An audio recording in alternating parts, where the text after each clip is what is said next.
E aí, amantes da sétima arte, da cultura nerd em geral, esse é mais um Pupunha Podcast, com muita alegria, com muito amor e com essa ode máxima a essa paixão que nós temos pelo mundo nerd, não é verdade? Hoje a gente vai falar de filmes de terror, nós vamos falar desse pós-terror.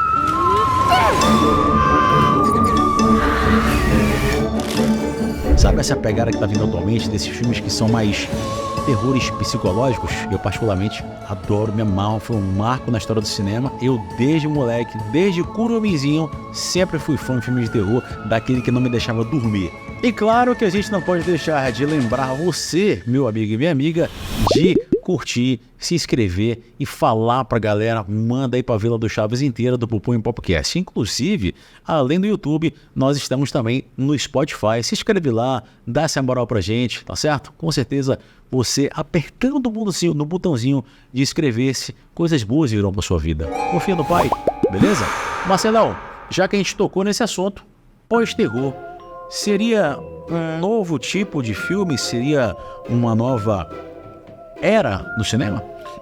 O terror, ele é um gênero do cinema que ele passou sempre por ondas, né? Então, assim, quando a gente era criança, a gente é de uma geração dos slashers, né? Então tinha vários slashers ali, Acampamento do Terror, o Jason, Sexta-feira 13, Massacre da Serra Elétrica. Massacre da Serra Elétrica, o Fred Krueger, né? Ali era uma onda do terror, né? Que vinha depois de décadas da primeira fase do terror, que era dos monstros da Universal, do Boris Karloff, né, do Bela Lugosi, do Vincent Price, a Múmia, Drácula. Então sempre tem essas mudanças. Por exemplo, nos anos 90, quando a gente já estava mais adolescente, a gente tinha os terrores teen, né, do Kevin Wilson e do Wes Craven, né? Pânico, eu sei que vocês fizeram no verão passado. Então o terror, ele está sempre mudando um pouco de tipos, né, de subgêneros, né? E agora a gente está vivendo essa era do pós-terror. Eu acho que veio isso com aquele filme Babadook, né? Foi um dos primeiros a trazer essa nova formatação do terror, que é aquele terror mais psicológico, mais dramático, que tem uma temática ali no fundo. Pode ser uma crítica social, pode ser uma situação que é um gatilho para algumas pessoas, está ligado muitas vezes à depressão ou a uma crise religiosa, uma crise de fé. Então ele vai trabalhando isso, não tem tanto jump scare, né, que é aquele susto, aquele não quer te assustar.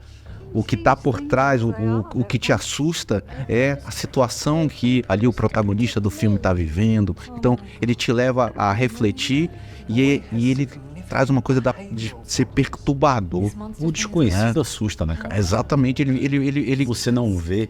ele vai mexendo com... E assim, não é nada assim didático, né? Você tem que refletir um pouco sobre aquilo. E ele te traz uma experiência mais imersiva no filme, né? Então... E te faz, e mesmo você estando naqueles momentos de tensão assistindo o filme, refletir, né? O teu exemplo do Babadook, por exemplo, foi perfeito. É um filme australiano, inclusive. E muitas pessoas encaram esse filme como uma experiência de uma mãe pós-parto. Os terrores que ela passa. You can't get rid of the Babadook. Pô, essa questão do Babadook, depois que eu li sobre isso, que ele passa uma experiência de uma mãe na gravidez, eu achei muito interessante, cara. E faz total sentido. Tem né? Midsommar, esses filmes novos que estão chegando, que inclusive eu gostaria de citar 2 filmes, já que você tocou no assunto, sobre essa questão de usar o terror como pano de fundo para uma crítica social. Isso vem, pelo menos do que eu já li, lá com o mestre Romero, Jorge A. Romero, boa, né? Muito boa. Que ele fez na década de... Eu acho que era 50, inclusive, porque o filme é bem preto e branco. Nas décadas de 60 já tem filmes coloridos. O primeiro filme do Romero é em preto e branco e ele faz uma crítica à sociedade, capitalista, inclusive, Os Mortos-Vivos, que depois teve várias sequências, dirigidas por ele, inclusive, né? E foi o primeiro filme que a gente viu ali, porra, tem algo mais aí nesse pano de fundo. E é fantástico. Acho que outro cara também, nos anos 70, que mexia muito, que era o Dario Argento, né? Com Suspiria. Né? Então, ele tinha também aquele horror mais psicológico, né? E assim, nesses filmes de terror, eles usam muito a trilha sonora. Né? A trilha sonora, ela vai te guiando, é aquela trilha sonora mais intimista, né? É um personagem, né? Acho muito legal. Acho que a gente tá vivendo uma nova fase, né? Esse Suspiria, inclusive, teve um remake, né? Com mesma atriz do 50 Tons de Cinza, né? Exatamente. E botando assim, não vou falar do novo terror, mas assim, dos anos 2000 principalmente, acho que assim, tem um cara que pra mim personifica muito essa questão dos filmes de terror, que é o diretor, o M. Night Shyamalan, né? Que ele tem vários filmes aí dele, desse estilo, né? De críticas ou da atualidade, né? Que aí bota isso pro lado do terror, né? Tem vários exemplos aí de filme dele aí. Ele veio lá de Sexto Sentido, aí mais recente, por exemplo, Fragmentado. Né? É um filme Filmaço. Assim, que leva pro lado do terror, né? Fala de uma questão do cara que tem essa, vamos dizer assim, de várias personalidades pro lado do terror, né? Sim. Aí depois veio Vidros, né? Que é o segundo filme, né? Do Fragmentado. Então ele é um cara aí que tem vários filmes aí nesse estilo terror, como por exemplo um filme que eu gosto pra caramba, que é Sinais. Sensacional. Né? Que é um, vamos dizer assim, é um filme de alienígenas e tal, mas é um filme de terror, né? Pô, e que atuação do Mel Gibson, né, cara? Como um É pai, muito né, legal. protegendo seus filhos, né? Exatamente. Hoje, nós como pais, a gente Entende, né? é um filme diferente, né? Sim. Se torna um filme diferente. Saulo, tem uma série do Shyamalan na Apple TV, que é o Servant. Eu acho que essa série, Cara, eu ia citar. ela bebe muito na fonte do pós-terror, né? Porque ele tem um aspecto religioso ali, e às vezes esses filmes também tem uma coisa meio maluca, né? Sim. Parece que toda hora eles estão vivendo um sonho, um pesadelo, né?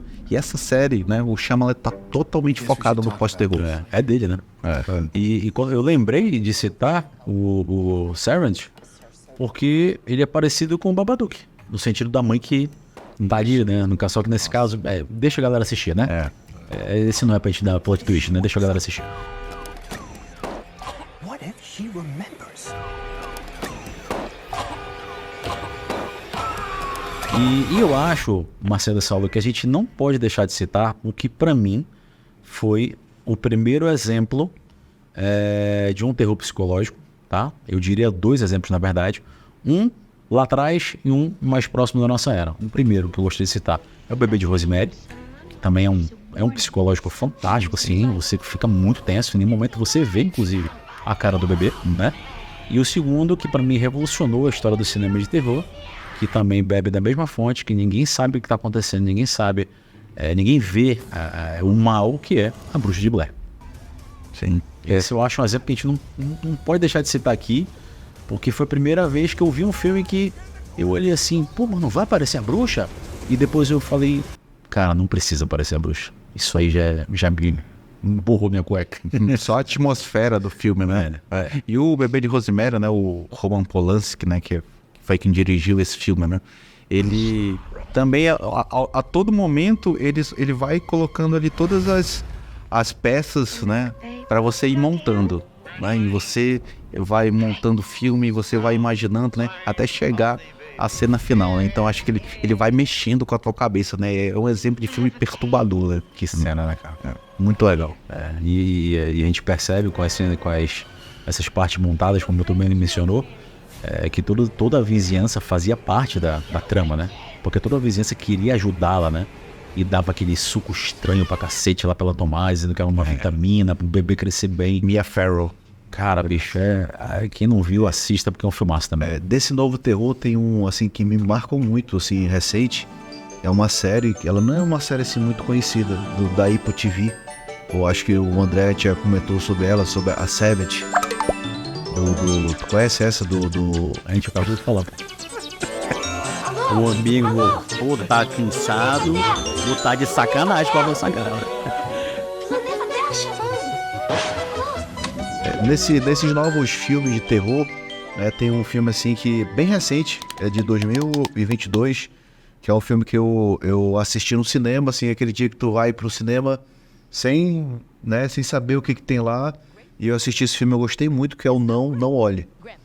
Esse filme é de 2022, é uma história assim meio totalmente maluca, né, assim meio assim, meio sem sentido, mas que é um terror, assim, bem legal, assim, sabe? É um terror, um suspense, assim, meio lugar que tu vai... que no final das contas é meio que sinais também, porque é o meu terror com alienígena, né? Mas é um filme bem legal. Tem também um elenco assim bacana, que é um filme que vale muito a pena assistir, cara. É um filme realmente que é aquele terror suspense assim, que prende a tua atenção, e toda hora assim, tem umas mudanças assim do filme assim, bem maluco assim, que é bem legal, vale a pena, muito a pena assistir. E é outro filme que o trailer, você não entende o que é, né? Exatamente. Muita vontade de querer assistir, né? E assim como todos os filmes do Jordan Peele, sempre tem um cunho de crítica social, principalmente o preconceito racial, né? Exatamente. Isso deve ter no filme também, né? Tem. Porque eu não assisti ainda. É um outro tipo de terror, né? É uma outra proposta de terror que o Jordan Peele apresenta, né? Que o terror não tá muitas vezes nenhum fantasma, não tá nada disso, mas tá na própria sociedade. ser humano, né? Já acho muito a forma como ele faz. Assim, precisa ser um cara talentoso para fazer, porque senão fica uma coisa panfletária, uma coisa assim, até mesmo que não sem sentido, né? E acho que o Jordan Peele faz muito bem. Posso dar um exemplo em cima da tua colocação, que eu acho também que combina muito com isso? Eu sou apaixonado por um filme do Del Toro chamado O Labirinto do Fauno. Boa. E esse filme, ele retrata o que tu acabou de falar. Porque mesmo em todas aquelas criaturas horrendas que tem no filme, quem mais dá medo é o general do exército italiano lá. Espanhol, quer dizer, né? Isso.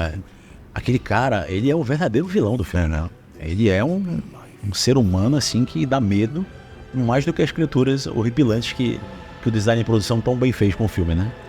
Eu acho que vale a pena citar, pra quem não assistiu, Labirinto do Fauno, Guilherme Del Toro, é um filme também. Tem um filme aí, Marcelo? Eu vou falar de A Bruxa. Né? A Bruxa, acho que é um filme que ele é, na minha opinião, uma das bandeiras do pós-terror. Eu me lembro de assistir esse filme, que a gente foi assistir, eu, você e alguns colegas, né? E terminar o filme, algumas pessoas dizendo pra gente, pô, mas acho que isso não é muito legal não, porque nem teve muito susto lá. E aí eu me lembro também da nossa discussão, depois dessa hora, assim, não, cara, mas não é sobre susto o filme. Né? Que é sobre uma família, né, que vai morar ali num local, numa floresta, né, bem isolada, né, e tinha uma forte pegada religiosa, né, nessa família e tal. E tinha uma personagem que era o personagem da desconhecida ainda, né, Anya Taylor-Joy, né, que ela fazia a filha do casal, né, e aí que hoje ganhou o mundo, né? Exatamente. Pô, tem uma série com ela que eu gosto muito, que ela faz uma jogadora de xadrez, cara, sensacional. Recomendo aí pra quem não assistiu, tem na Netflix. Gambito da Rainha. Gambito da Rainha, excelente. E aí, no final do filme, realmente a gente vê ali que tinha toda uma questão ali de culto, né? Tem aquela cena final onde ela vai ali pra floresta, tem todo aquele ritual. Né? Aquilo ali é o desfecho ali de tudo que foi estabelecido ali no filme, né? Essa questão da religião, a questão ali de como a família via esse tipo de assunto, né? E tratava aquilo daquela maneira, né? E aí aquele final realmente é bem emblemático, cara. É assustador. É assustador e assim... Eu diria que é incômodo. E ele é mais incômodo e assustador porque foi trabalhado isso desde o começo do filme. Muito bem trabalhado. Desde o começo do filme tá ali. Foi colocado que a gente ia chegar em algum lugar. Sim. E ele chega nesse ponto aí. E realmente não é um filme é um filme lento, que é uma característica do pós-terror, que são filmes lentos, tá? Mas assim, eles te entregam. Sim. Eles te entregam, mas você tem que participar do filme. E por isso que às vezes para as pessoas é um pouco cansativo, né? E isso faz parte completamente do nosso tema, né? A galera que tá indo, que é só pegar os jump scares, né? Os pulos na cadeira de susto. Não é isso que o filme quer te dar. Ele quer que você reflita e você sinta um medo mais genuíno do que só pegar um susto. Cara, e eu me pega, né? Até porque esse negócio de jump scare acho que já deu, né, um pouco, né? Porque a gente vê na esquina vindo o jump scare, né? Acho que já perdeu um pouco o sentido, né? E pra mim, só quem ainda consegue fazer um bom trabalho é o James Wan. Ele consegue ainda dar um novo gás nesses jump scares, né? Cara, o meu primeiro filme chama-se A Corrente do Mal.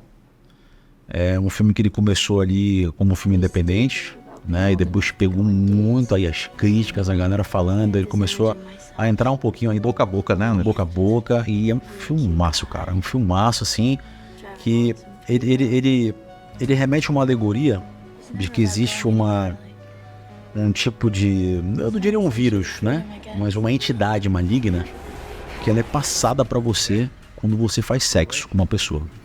Então tá naquela pessoa e se ele fizer sexo com outra, essa pessoa vai morrer, né? E o filme é muito bem trabalhado, ele é muito horripilante mesmo nesse sentido, porque você não vê essa entidade. É tipo como se fosse um vento, né? Uma coisa assim, então você não sabe o que vai acontecer. E é uma grande alegoria para mostrar os grandes medos cotidianos, cara, que as pessoas têm, sabe? E, porra, é muito foda. O começo do filme te mostra assim que vai ser tipo mais um filme, um teen movie, né? E não é nada disso, assim. Então eu recomendo demais esse filme. Tô sendo econômico nas palavras porque eu acho que a gente não deve falar muito mesmo, porque vale a pena você assistir. Corrente do Mal, que inclusive foi um dos primeiros filmes dessa pegada também, desse terror mais psicológico, né? Acho que o problema desse filme é que ele foi muito mal vendido, né? O pôster dele não entrega o que é o filme, né? Que parece ser mesmo um filme de adolescente e tal. Sim. Né? Um pânico da vida, um EC que vocês fizeram no verão passado. E não é.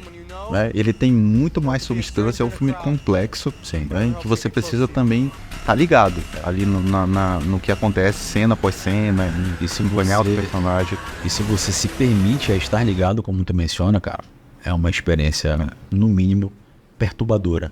Mas pra quem gosta de filmes de terror, tem que ficar perturbado, né? Eu gosto de filmes de terror, Marcelo e Saulo, que eu saio, cara, não... Sabe, eu sou... eu gosto de sofrer com filme de terror. Porque se eu tô sofrendo, é sinal de que o diretor fez um puta trabalho e conseguiu, através de uma obra de ficção, não me deixar dormir, porra. Puta, eu dou muito valor a isso.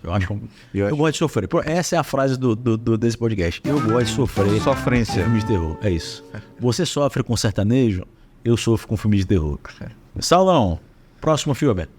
Cara, o meu próximo filme é um filme também recente. É um filme, inclusive, de 2023. E eu assisti o trailer desse filme e caralho, esse filme quando saiu eu assisti, bicho, que é O Exorcista do Papa. We have more questions for you, Father Amort. You have a problem with me? You talk to my boss. É um filme com Russell Crowe, que inclusive o personagem do filme é um personagem real, né? Que é um exorcista, vamos dizer assim, é o exorcista-chefe do Vaticano o exorcista, é o padre chefe do setor de exorcismo que tem dentro do Vaticano, né, que é o padre, a história do padre Gabriele Amorti, que é um padre italiano, né, que foi nomeado, não lembro agora qual foi o papa, mas como o exorcista-chefe, e ele faz vários exorcismos no mundo, né, porque existem vários papas que fazem exorcismo. Né, isso é mais comum até que a gente imagina, né? E esse exorcista vamos dizer assim, é o cara que foi o padre exorcista, assim, vamos dizer assim, mais famoso lá do Vaticano, porque ele ficou por muito tempo como chefe desse setor de exorcismo do Vaticano. E aí conta o filme vamos dizer assim, o exorcismo assim mais vamos dizer assim, mais duro que ele enfrentou durante vários exorcismos que ele fez na carreira.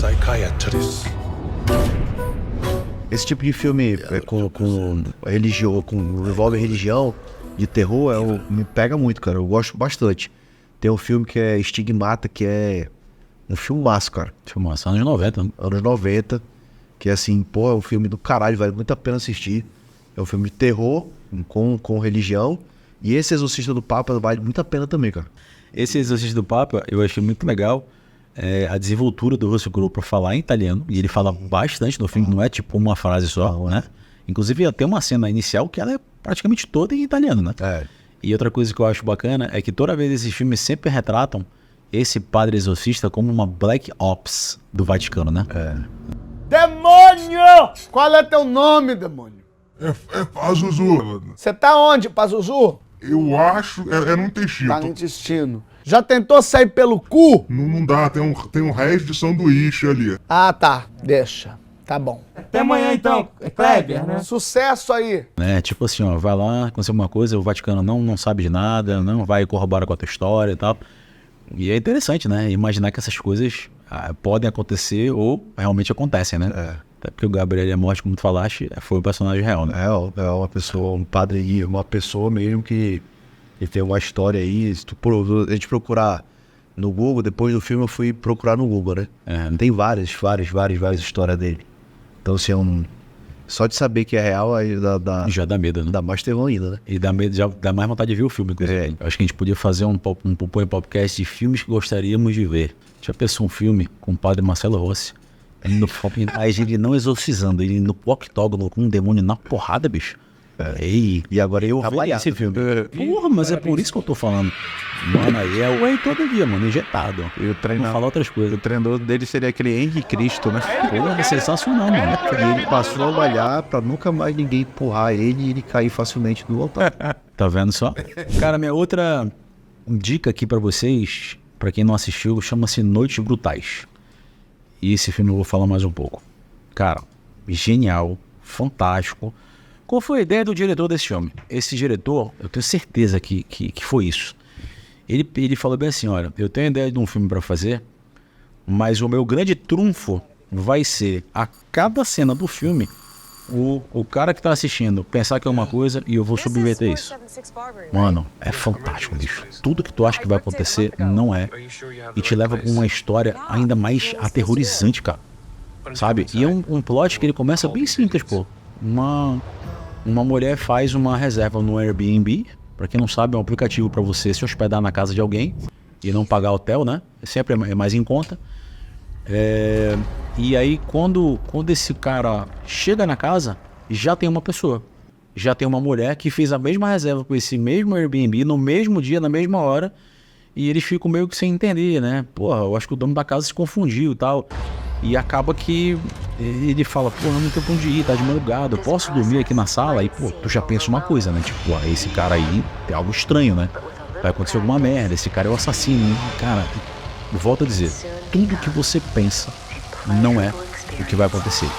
E o filme desenvolve uma coisa assim horripilante, de ter até monstro no filme, sabe? Tem uma história ali por trás de décadas passadas que tem a ver com o roteiro e se encaixam. Cara, eu tive muito medo desse filme. E por que eu quis citar Noites Brutais? Porque ele é um amálgama desses dois fatores que a gente tá falando durante todo o podcast. Ele tem susto, ele tem jumpscare e ele é um terror psicológico ao mesmo tempo. Então, Noites Brutais, assistam que vocês vão curtir pra caramba. Vocês viram? Não. Tu assistiu? A gente assistiu no Halloween. É verdade, Lembra? viu junto, verdade. Filmaço. Filmaço. Tem no Star Plus aí, pessoal. Pronto, maravilha. Pô, eu ia falar sobre um filme que fez muito sucesso esse ano, que é o X, A Marca da Morte, que também é sobre um grupo de atores que vão fazer um filme adulto, né? E acabam vivendo aí eles vão para um local onde eles vão filmar e conhecem lá um casal de idosos, né? Que são esquisitos, né? E aí Sendo bem gentil, né? e aí acontece uma série de situações lá que mostra justamente essa questão do que a gente está falando, do terror, né? Do terror que fica ali. A gente em nenhum momento mostra que tá tendo os assassinos, não mostra o assassino, não mostra nada disso, né? Mas aí vai tendo essa construção em cima desse casal. Então é um filme muito legal, tá? Mas eu não vou falar dele não, eu queria falar um pouco do Michael Flanagan, né? Que fez o Residence Hill e fez o Missa da Meia-Noite, né? Eu acho que esses são bons exemplos do pós-terror. Porque o Residence Hill é um filme interessante, né? Porque a gente sempre a gente cresceu assistindo filme de terror, né? Sempre tem aquela experiência, né, aterrorizante, né? E a Residence Hill, ele traz uma proposta, né? O que acontece com uma família depois de passar por uma experiência de terror, né? A consequência disso. E o Residence Hill fala sobre isso, né? O que aconteceu, qual foi o impacto daquela experiência de terror que eles tiveram ali naquela família, né? Então tem muito aquela questão psicológica, né? Dos efeitos disso que ele trabalha na Residence Hill. Então depois do Residence Hill, ele fez o Mansão Bly, que já é muito mais pro drama do que pro terror mesmo, né? E é um pouco forçado, né? Agora, o Missa da Meia-Noite, que é a terceira série que ele fez aí pra Netflix, é muito boa. E aí fala sobre fé, fala sobre uma... Eu adoro esses filmes de terror, essas séries de terror que se passam numa cidadezinha. Acho que me traz muito do Stephen King, né? Que o Stephen King ele tinha muito de fazer esse terror em cidadezinha, né? E esse fala sobre fé E aí tem ali aqueles seres de terror que aparecem ali. Também não vou falar muito, porque se eu falar, estraga a surpresa. Mas o Michael Flanagan, ele vai muito por isso, pelo terror psicológico, pelo drama. E ele vai costurando de uma forma onde o terror passa a ser até menos importante, né, do que a atmosfera ali que ele cria, né? Então, assim, acho que ele é um bom exemplo também, já saindo um pouco do filme, essa parte de série, ele é um cara muito bom, Michael Flanagan.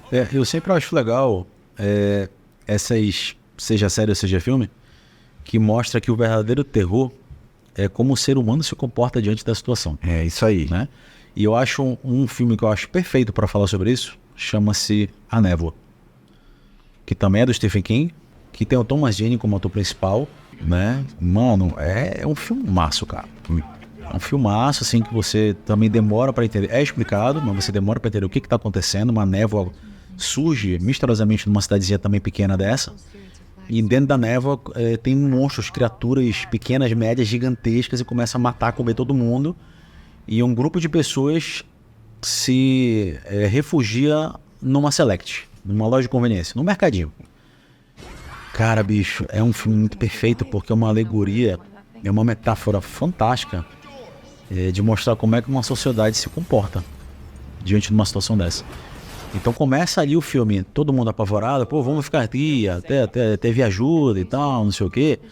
A ponto que quando chega na metade do filme já se cria uma seita religiosa lá dentro, por uma senhora que tava, dizendo que é o fim do mundo, que é o apocalipse, que se não fizerem o que ela tá falando vão morrer.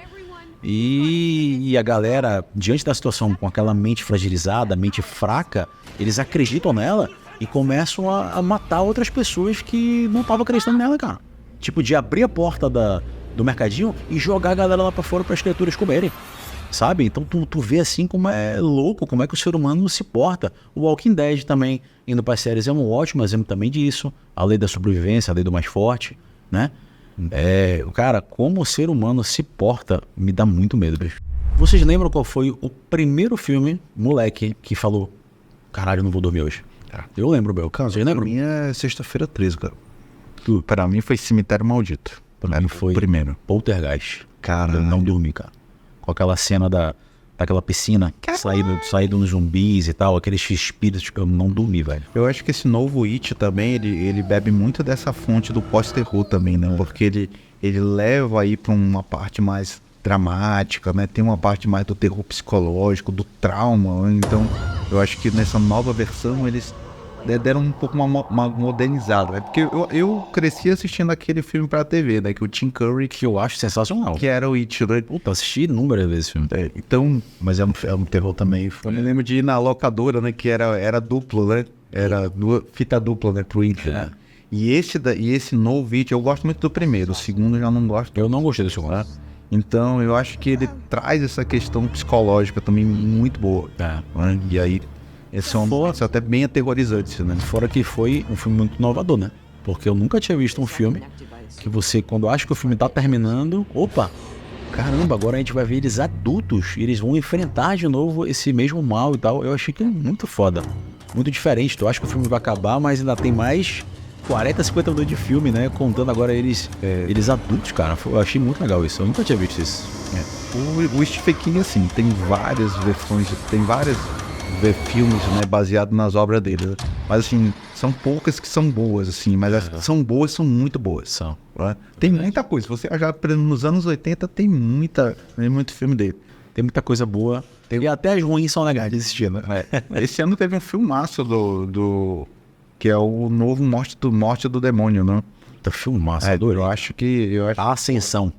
Eu acho que foi uma homenagem aí ao cinema do Sam Raimi também, que é outro também. Mestre. Né? Mestre nessa parte do terror e do terror inventivo. Eu acho que a gente escolheu esse assunto, né, do pós-terror hoje aqui, porque a gente queria falar sobre coisas novas. Eu acho que a gente está precisando hoje no cinema de coisas novas. Né? E o Sam Raimi, né, foi um cara que sempre, né, dentro ali dessa parte do terror, sempre trouxe alguma coisa nova. E aí a gente vê, inclusive... que sempre, aí em qualquer tipo de filme, né? Até Star Wars foi refém disso, graças a Deus. Quanto menos recurso você tem, melhor são as criatividades e a gente ganha um puta filme, né? Hoje, se a gente tem o pós-terror, se a gente tem tudo isso, é porque lá no começo tinha ali o Boris Karloff, a Múmia, né? Frankenstein, né? Frankenstein. Monstro do Pântano. Galera, o papo tá bom, mas chegamos ao final de mais um Bubuia Popcast. E claro que agora chegou a hora da nossa Pop Dica. Marcelão, Já que a gente tá falando de terror, eu vou falar de um filme de terror. Na verdade não é um filme de terror, mas o que ele propõe é justamente isso, mostrar o terror da guerra. Se chama Apocalipse Now, é um clássico do cinema, e agora a gente tem no Prime Video a versão final, né, que é o corte final, como o Francis Ford Coppola queria colocar esse filme no cinema. Esse filme tem um bastidor muito complicado, né? A produtora do Coppola faliu porque teve muitos problemas de gravação. Durante a gravação, o Martin Sheen, que é o protagonista do filme, tem uma overdose no meio do filme, né? Então teve muitos problemas, problemas comuns, né, no set. E aí você pensa assim, pô, com tantos problemas vai ser um filme complicado, e não é. É uma dessas obras-primas do cinema. Permita-se ver, são 3 horas de filme, mas quantas vezes você perde um tempo maratonando uma série aí de 6 horas, 8 horas? Então, se você puder, assista Apocalipse Now, né? Conta a história do Martin Sheen, que faz um veterano de guerra que está ali no começo do filme destruído pela guerra, e manda uma missão para ele. A missão é entrar aí nas selvas ali do Vietnã até o Camboja para matar um major, né, que é interpretado pelo Marlon Brando, né? Aí, um dos gênios aí também do cinema, que surtou, ficou louco, né? E criou uma seita ali no meio do Vietnã e precisava ser morto. A missão dele era ser morto pelo Martin Sheen. E aí o Coppola, ele faz um Inferno de Dante, né? Do Dante Alighieri, né? É como se ele estivesse indo ali nos círculos do inferno, né? Vendo a loucura que é a guerra. Tem o Robert Duvall, tem vários atores muito bons nesse filme, né? Tem o Lawrence Fishburne. Uma obra-prima. Se permita assistir. Eu adoro o cheiro do napalm pela manhã. Muito legal. Salão, tua vez. Tem um filme que eu assisti adolescente. É um filme que me marcou muito, assim, por conta do... O filme em si é legal, é um bom filme, mas é o que aconteceu nos bastidores do filme, que é o Corvo, né? Que é um filmaço, né? Que teve, infelizmente, nós tivemos aí no meio da gravação a morte do Brandon Lee, que é o filho do Bruce Lee, né? Que morreu com um tiro acidental. E recentemente foi anunciado agora que a gente vai ter um remake, né? Sim. De O Corvo. Então, assim, é um filme que vale muito a pena assistir. Tô pesquisando aqui, é um filme de 94. Um filmaço. Até hoje ninguém sabe como aconteceu, né? Tipo, quem botou essa munição lá? Exatamente. Que mistério, né, cara? Eu assisti esse filme adolescente, ela deve ter assistido esse filme com uns 12, 13 anos por aí. Sim. E a trilha sonora desse filme também é do caramba. É uma trilha sonora do caralho. Eu lembro que o meu irmão tinha um CD na época, né? Da trilha sonora de O Corvo. E a minha pop dica de hoje, pra quem não assistiu, vale muito a pena assistir esse filme, O Corvo. Até porque muito em breve, nos próximos anos aí, a gente vai ter aí esse remake do filme. E vale a pena assistir. Esse filme tem uma história interessante, como eu disse, que foi os bastidores que teve o Brandon Lee. Foi assassinado nas filmagens com um tiro acidental. Foi. Só no invento de botar o Jason Momoa, que eles querem botar o Jason Momoa pra ser o Corvo, né? Jason Momoa tem que ser o lobo, cara. É uma outra história. Galera, a minha dica vai ser diferente. Como a gente já rendeu algumas sessões pra você no terapeuta com o nosso pop de hoje, eu vou agora pegar mais light. Eu vou dar uma série feel good pra você assistir e esquecer desse filme que a gente indicou pra você aqui hoje. Então, a minha dica é de um cara que eu sou apaixonado desde moleque, é uma referência pra mim, é uma figura pra mim, e é um cara que sempre se reinventa. Tô falando de Sylvester Stallone, na série que é original da Paramount Plus, patrocina a gente, chamado Tulsa King, né? Meu irmão, é sensacional. O Stallone tá confortável onde ele queria, fazendo o papel que ele ama. Lembrando até da época que ele fez o Oscar, né, que, minha filha que é casal, né? Não lembro se era esse o nome certo, mas esse cara, ele era da máfia de Nova York, né?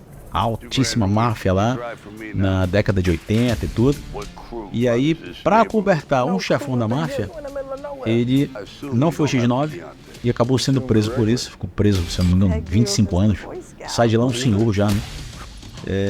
E quando ele sai, ele acha que o mundo tá igual como era na década de 80. Então só isso já vale pra você querer assistir. Que é muito interessante, é muito engraçado ele querendo fazer as coisas acontecerem. E aí, quando ele volta, e ele vai, quando ele sai da prisão, ele vai direto, inclusive, né, falar com a galera dele, ele acha que ele vai continuar na mesma pegada que ele tava, num alto cargo, numa alta capital norte-americana, e os caras, não tá mais tão bem assim e tal, a gente prefere que você vá pra um novo desafio, e manda esse cara pra Tulsa, que é uma cidade do interior, que não tem uma vida super pacata, não tem nem criminalidade praticamente, e ele fica puto com isso, mas ele acaba aceitando, e ele dá uma reviravolta na cidade, dá uma reviravolta inclusive na vida de várias pessoas. Ele é aquele gangster, aquele mafioso, mas ele é um cara legal, ele é gente boa, ele é justo, né? E, por exemplo, tem uma cena que eu acho muito legal desses conflitos de alguém de uma geração anterior com essa geração nova, que um cara lá que ele pega pra ser motora dele, tira uma foto, e ele fala, pô, eu quero essa foto. E o cara que é de uma geração nova, né, fala assim, tá, tudo bem, depois eu te mando, já joguei pra nuvem. E o Stallone começa a olhar pro céu assim, tal. Então, assim, tem muito esse tipo de piada no filme, de um cara, de um senhor tentando se ajustar ao que é o mundo atualmente. Então, vale a pena, Tulsa King. Sabe o que eu gostei? Sabe o que eu gostei dessa série? Que é quem faz a ex-mulher dele, é aquela atriz Annabella Sciorra, que fez muito filme ali nos anos 90 e tal. E ela chegou até a fazer um filme com ele também, já numa fase já que ele tava fazendo filme B, né? Então, pô, achei legal ele trazer ela ali. O Stallone, ele tem muito disso, né? Ele traz alguns atores que já fizeram filme com ele e tal. Ele é sensacional, né? E ele tá numa atuação maravilhosa, né? Tá bom, ele tá à vontade, né? Ele tá bom. É muito legal. Galera, esse foi mais um Popoia Podcast. Obrigado aí de coração. Você que sempre acompanha a gente e sempre passa aí, né, esse nosso amor adiante. E não se esqueça, inscreva-se, curta aí as publicações em todas as redes sociais, curta e se inscreva tanto no YouTube quanto no Spotify. Estamos chiques agora, também estamos aí no Spotify, novos da vizinhança, então passa adiante. A gente quer chegar para o máximo de pessoas possíveis para a gente conseguir passar sempre aí essa cultura nerd que é tão legal a gente bater papo e conversar. É tudo menos trabalho, né? É um prazer maravilhoso. E é muito bom estar aqui com vocês. Obrigado, Saulo. Obrigado, Marcelo. Até a próxima e feliz Halloween. Valeu, pessoal. Feliz Halloween. Vamos lá.